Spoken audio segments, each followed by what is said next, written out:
Kita buka firman Tuhan di Yohanes 8 ayatnya yang ke-32. Yohanes 8 ayatnya yang ke-32.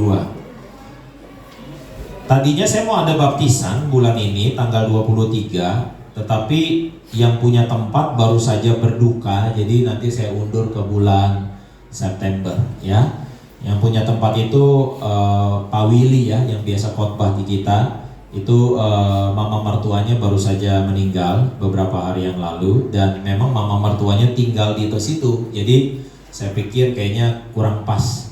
Jadi nanti kita undur aja ke bulan September ya. Nanti buat yang mau dibaptis silakan ya, di bulan September rencana minggu kedua kita akan ada baptisan. Nanti Pak Erwin atur minggu kedua bulan September. Yang sudah ketemu katakan amin. Kita baca sama-sama ya, Yohanes 8 ayat 32. 1, 2, 3. Dan kamu akan mengetahui kebenaran, dan kebenaran itu akan memerdekakan kamu. Tahukah saudara, ternyata Tuhan itu juga menganggap kemerdekaan adalah hal yang penting. Kemerdekaan bukan hanya untuk sebuah bangsa yang dijajah, kemerdekaan juga buat setiap pribadi lepas pribadi. Dan firman Tuhan baru saja bilang kamu akan mengetahui kebenaran, dan kebenaran itu akan memerdekakan kamu. Saya mau ajak kita semua, kita buka Yunus pasalnya yang keempat. Ini jarang-jarang nih buka kitab Yunus ya. Yunus pasalnya yang keempat. Yunus itu sebelum Mika, sesudah Obadja di perjanjian lama. Yunus pasalnya yang keempat. Kenapa Tuhan bilang kamu akan mengetahui kebenaran, dan kebenaran itu akan memerdekakan kamu? Salah satunya adalah karena kita di dalam hidup itu banyak tidak tahu. Yunus 4 ayat yang ke-11 bilang, bagaimana tidak aku akan sayang kepada Niniwe, kota yang besar itu, yang berpenduduk lebih dari 120.000 orang, yang semuanya apa? Katakan bersama saya, tak tahu. Tak tahu apa? Tak tahu membedakan tangan kanan dari tangan kiri. Artinya apa? Bahwa masalah terbesar kita di dalam hidup, masalah terbesar manusia adalah tidak tahu. Kita tidak tahu bagaimana menyelesaikan masalah yang sedang kita hadapi. Kita tidak tahu apa jalan keluar dari pergumulan yang sedang kita alami. Sehingga waktu kita tidak tahu, kita sedang di dalam satu situasi yang terikat, yang terbelenggu, yang terkungkung, yang sehingga kita membutuhkan namanya kemerdekaan. Ada banyak seminar saudara yang bilang kemerdekaan finansial, lebih kerennya financial freedom. Ikut tuh banyak orang yang ikut seminar-seminar itu adalah orang-orang yang apa? Yang mungkin banyak hutang, yang mungkin mereka juga kacau keuangannya. Jadi di dalam semua pergumulan ini mereka butuh yang namanya kemerdekaan. Dibilangnya financial freedom ya. Kemerdekaan dibutuhkan ketika kita merasa kita nggak ada jalan. Kita butuh karena kita merasa terbelenggu. Kita butuh karena merasa stuck. Kayaknya hidup kita begitu-begitu saja. Nah, sebetulnya akar masalahnya adalah ketidaktahuan. Saya ajak kita semua sekarang mundur dari kitab Yunus ke beberapa kitab sebelumnya, yaitu kitab Hosea. Di Hosea pasal 4 ayatnya yang ke-6 ini bicara lebih tegas lagi. Hosea 4 ayat 6 bilang, umatku binasa karena tidak mengenal Allah. Karena engkaulah yang menolak pengenalan itu, maka aku menolak engkau menjadi imamku. Dan karena engkau melupakan pengajaran Allahmu, maka aku juga akan melupakan anak-anakmu. Di dalam bahasa Inggrisnya, my people perish because lack of knowledge. Umatku binasa karena kurang pengetahuan. Kurang pengetahuan menyebabkan kebinasaan. Kalau kita nggak tahu bagaimana mengelola uang, maka kita akan punya masalah di dalam keuangan. Kalau kita nggak tahu bagaimana mengelola kesehatan, maka kita akan punya masalah di dalam area kesehatan. Kalau kita nggak tahu bagaimana mengurus anak, yang sekarang kerennya istilahnya adalah parenting, gitu ya, parenting, maka kita akan punya masalah juga ngurusin anak. Saya waktu Mesia baru masuk SMA, orang tua murid itu dikumpulkan, lalu diberikan pengetahuan bagaimana menangani anak yang seusia Mesya, di mana orang tua bisa salah paham. Orang tua bisa mengira bahwa dia ini orangnya, anaknya nih nggak dengerin kata-kata orang tua, mungkin dianggapnya kurang ajar dan sebagainya. Tapi saya menarik mendengar dari psikolog yang menjelaskan pada saat itu, ternyata otak anak remaja ya, itu cara menalarnya, cara mencernanya itu lebih lambat daripada emosinya. Jadi dia punya logika itu lebih lambat daripada emosinya.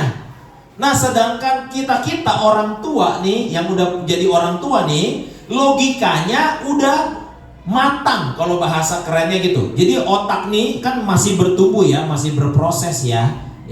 Nah, kalau udah usia 25 tahun ke atas itu otaknya matang. Cara berpikir logikanya matang. Gitu loh. Emosi nomor 2, nomor satunya logika. Tapi buat yang masih remaja kebalik. Logikanya belum matang. Makanya mungkin orang tua lebih sebel ketika apa? Ketika anak kamu itu dengerin temennya daripada orang tuanya.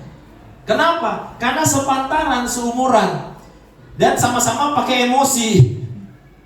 Nah, waktu dia ketemu orang tuanya dia juga salah paham. Kok mamaku jadi begini sih? Kok papaku jadi begini? Orang tua juga nganggap anak apa?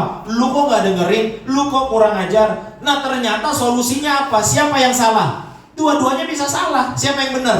Dua-duanya benar. Ini cuma masalah apa? Yang satu nggak tahu bagaimana berkomunikasi yang baik, yang anak juga nggak tahu bagaimana berkomunikasi yang baik, sehingga semuanya akar masalahnya adalah tidak tahu. Gara-gara tidak tahu. Ada banyak orang yang bertanya juga sama saya, bagaimana ya untuk saya menyelesaikan masalah ini? Nah, itu semua apa masalahnya? Iya, karena tidak tahu. Kalau bapak ibu nggak tahu, ya, maka akan jadi masalah. Nggak tahu nih bagaimana cara ke Malaysia, ya nanti di Malaysia masalah. Nggak tahu nih bagaimana saya pergi ke Bogor, ya pasti jadi masalah. Nggak heran satu aplikasi yang paling sering dipakai orang dan paling terkenal, bahkan banyak orang bergantung padanya, yaitu namanya Google. Bahkan banyak pendeta juga mau susun khotbah pakai Google. Nih, saya mau ingetin ke kalian semua nih, kalau kalian suka belajar tentang Alkitab bagus, tapi nggak semuanya pakai Google. Karena seringkali waktu kita ketik misalnya nih ya, apa artinya Roh Kudus misalnya, kenapa Allah Tritunggal misalnya begitu ya, kita ketik Google ya, itu seringkali yang paling atas, yang paling muncul nomor 1 itu ada website, dan websitenya itu suka yang paling muncul adalah jw.org. Hati-hati buka itu. Tahu nggak apa jw.org? JW itu J-nya adalah Jehovah, W-nya adalah witness. Apa itu Jehovah Witness? Saksi Yehova. Jadi salah loh. Karena saksi Yehova tidak bilang Yesus Tuhan. Yesus itu hanya manusia tapi punya kuasa.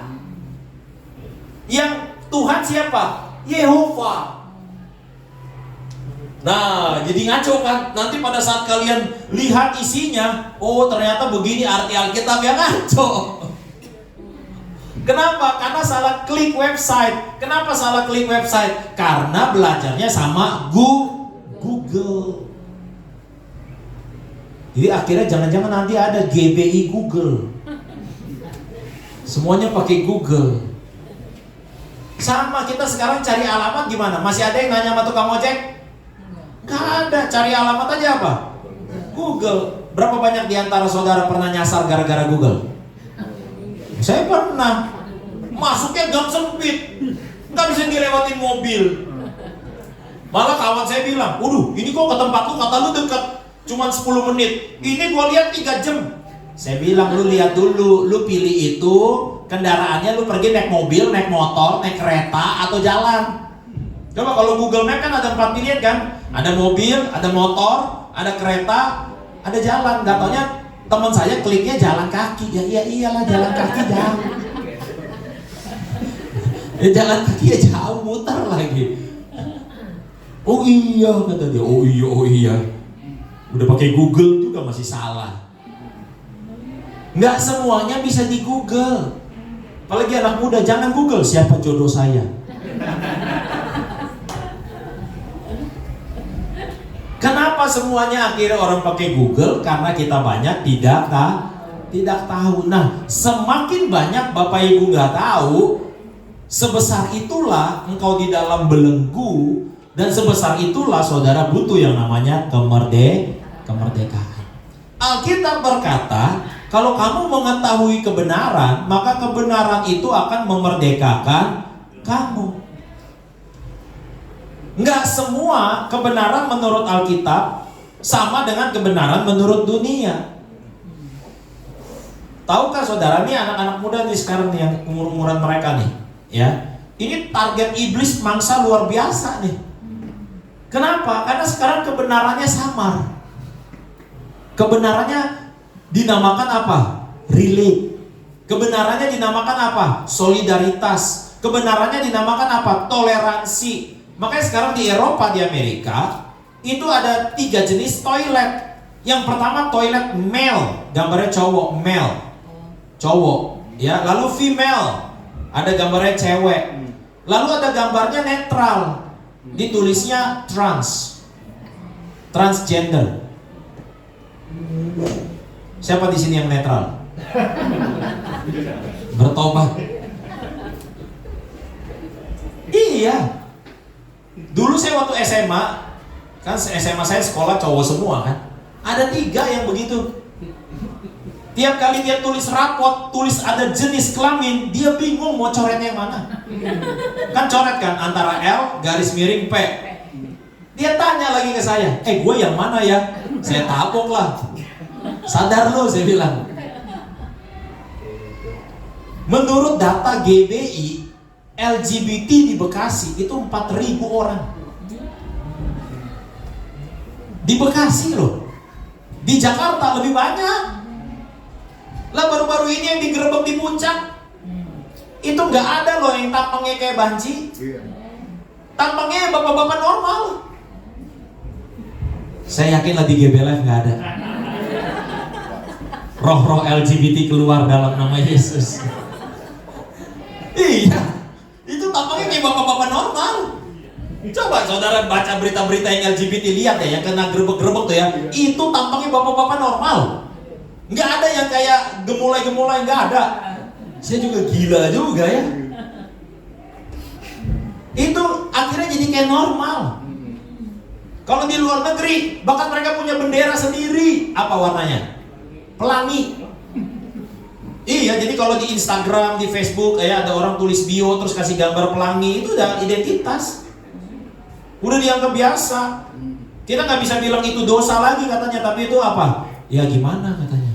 Itu namanya disorientasi. Itu dikeren-kerenin lagi. Disorientasi. Yakin saya nggak ada, untung di sini warnanya merah putih semua nih, nggak ada yang pakai baju pelangi. Nih saya open aja sama Bapak Ibu sekalian karena ini jemaat. Ya, ini jemaat. Kebenaran kalau kamu ketahui itu akan memerdekakan. Kamu akan mengetahui kebenaran dan kebenaran itu memerdekakan. Ya, memerdekakan. Tuhan mau saudara hidup bahagia. Amin. Saudara mau bahagianya 15 tahun apa selamanya? Saya juga ingetin nih sama kita semua nih, orang tua khususnya, ya. Bagaimana supaya kita mengetahui kebenaran? Bergaul sama Tuhan Yesus. Bagaimana tahu bergaul?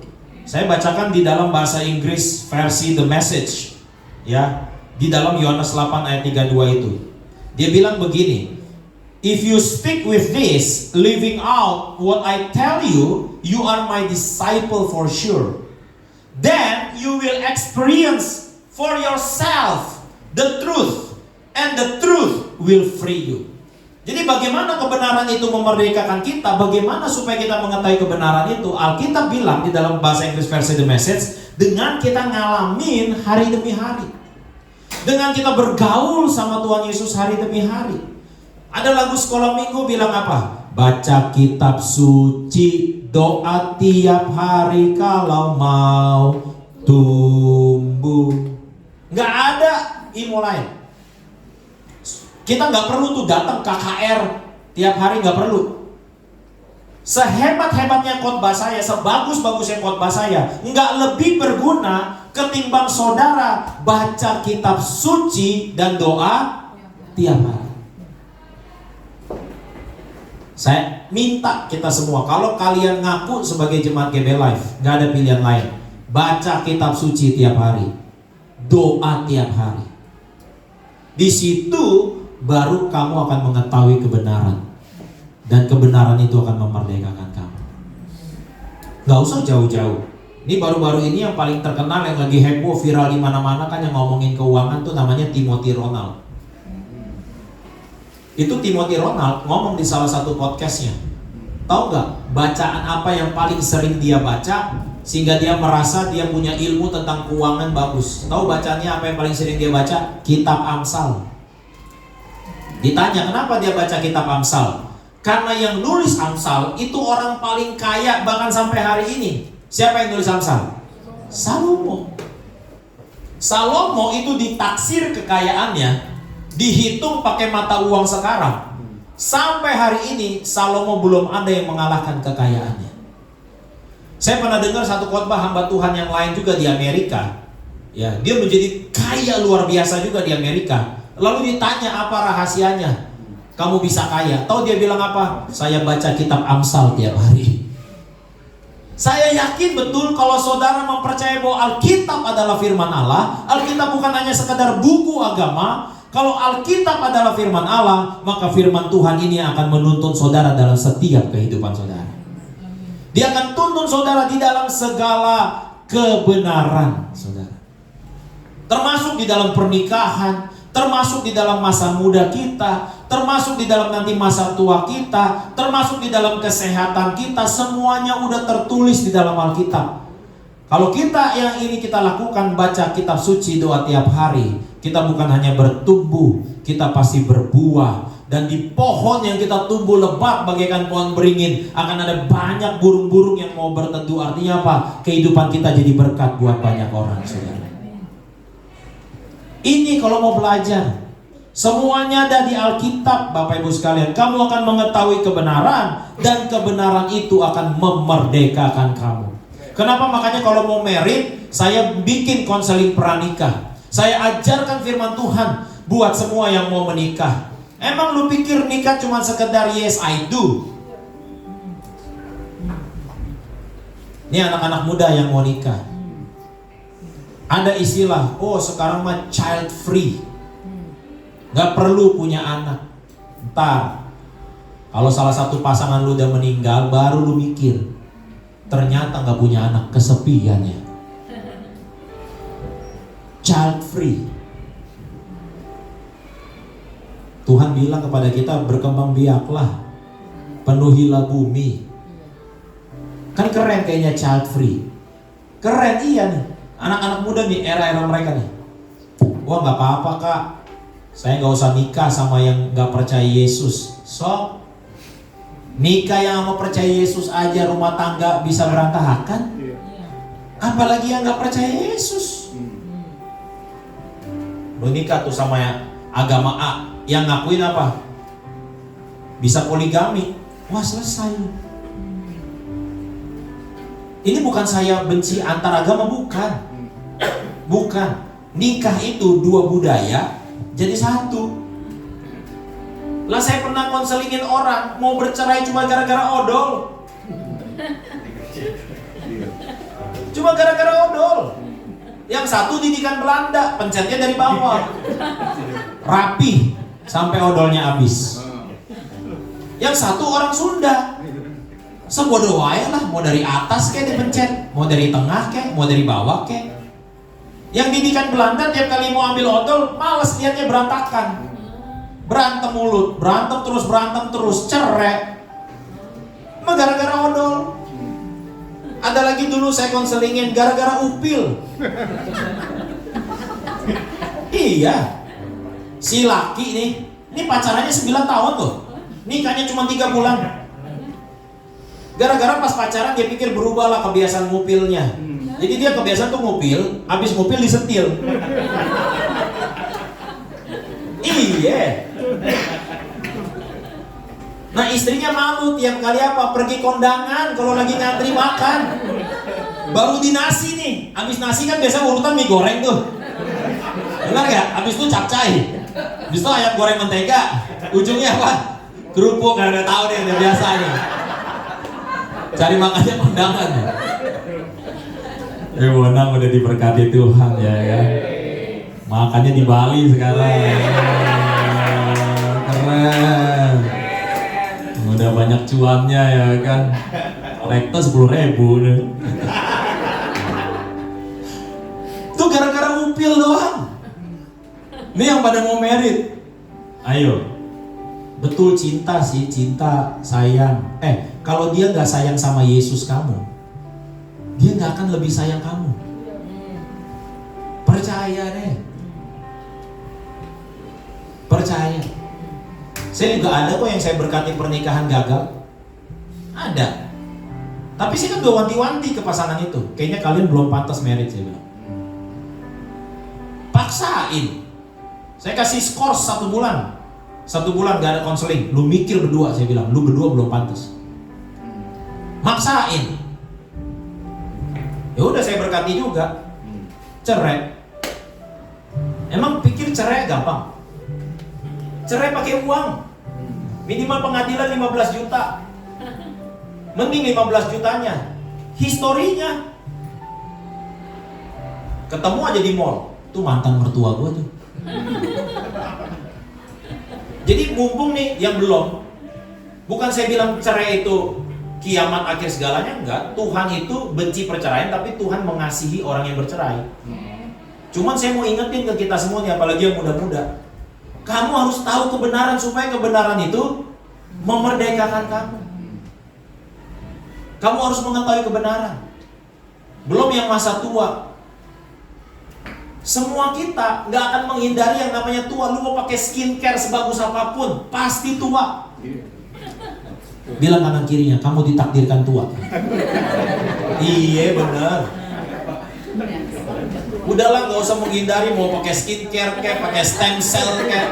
Ini semua buang-buang uang, memperlambat. Kalau nggak mau tua jangan ada ulang tahun.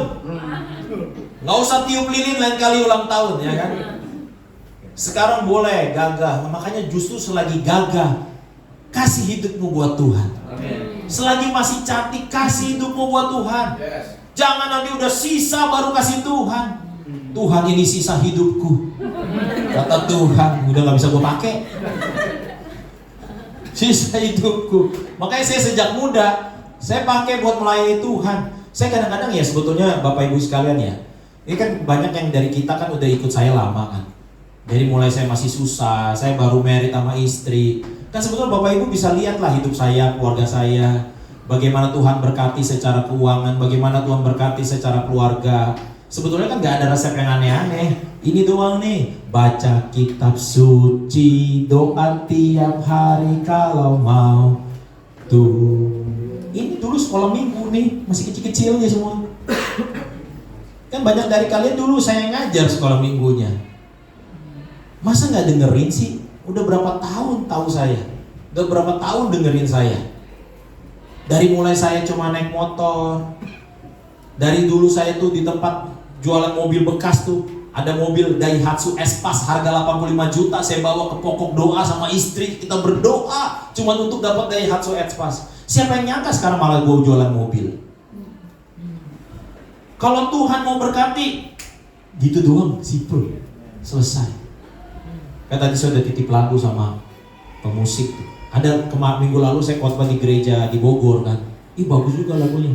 Yang membelah laut, yang teduhkan badai, yang mustahil pun terjadi karena kuasa-Mu yang pegang hidupku, yang buka jalan bagiku. Kau penguat mujizat sejati.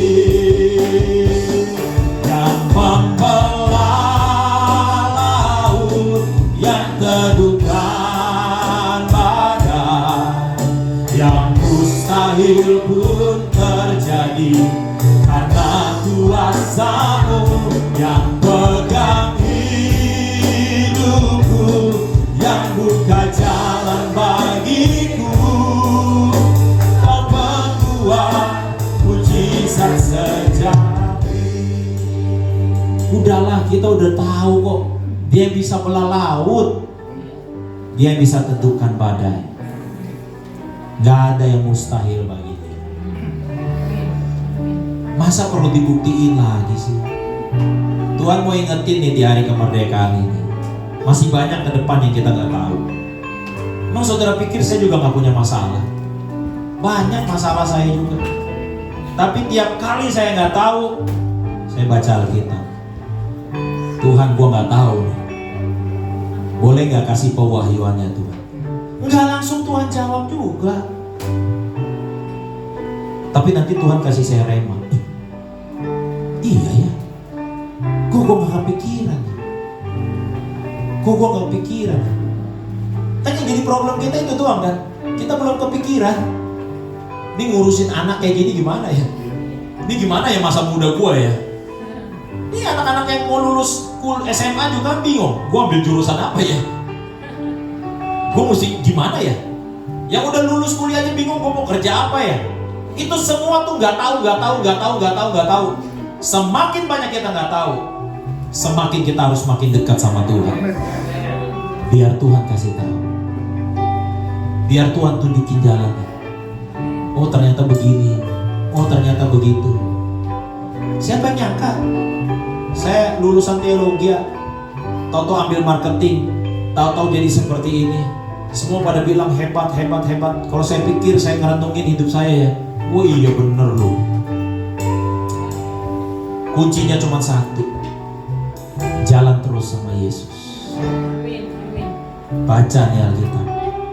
Kadang-kadang kita lewatin hari-hari cuma kayak lepas hari gitu doang. Gak ada yang bombastis, gak ada yang keren. Cuma kayak lewatin hari demi hari, baca Alkitab, doa. Kadang doa mikir gue kapan dijawab, kok begini doang hidup gue begini. Jangan salah, kita gak lihat emang. Kita gak lihat, tapi di alam roh Tuhan lagi bikin jembatan buat kita ke tanah perjanjian yang Tuhan udah siapin. Kita gak lihat, tahu-tahu Tuhan lagi mau siapin rumah yang indah buat kita. Pernah lihat fondasi rumah kalian? Enggak kan?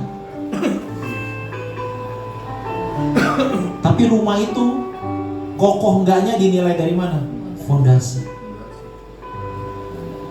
Pernah lihat pohon tumbuh, lihat akarnya? Dalam, gelap, jorok, kotor, bau. Tapi gak taunya, orang mah cuma lihat enaknya doang, kerennya doang. Gak tahu gimana tuh Tuhan bekerja. Tapi satu hal yang kita tahu, Tuhan sedang bekerja. Kita gak kenal Tuhan 1-2 tahun doang. Tuhan lagi bekerja. Belum lihat, gak apa-apa. Belum tahu, biar Tuhan kasih tahu. Sebelum kita dipimpin oleh Pesta Rama untuk perjamuan kudus, mari makin dekat sama Tuhan. Mari maju terus dalam Tuhan. Kita bangkit berdiri. Kita nyanyikan pujian ini sebagai pernyataan iman kita, dan sesuai itu kita perjamuan kudus. Haleluya. Yang membelah laut, yang teduhkan badai, yang mustahil pun terjadi, karena kuasa-Mu yang pegang hidupku, yang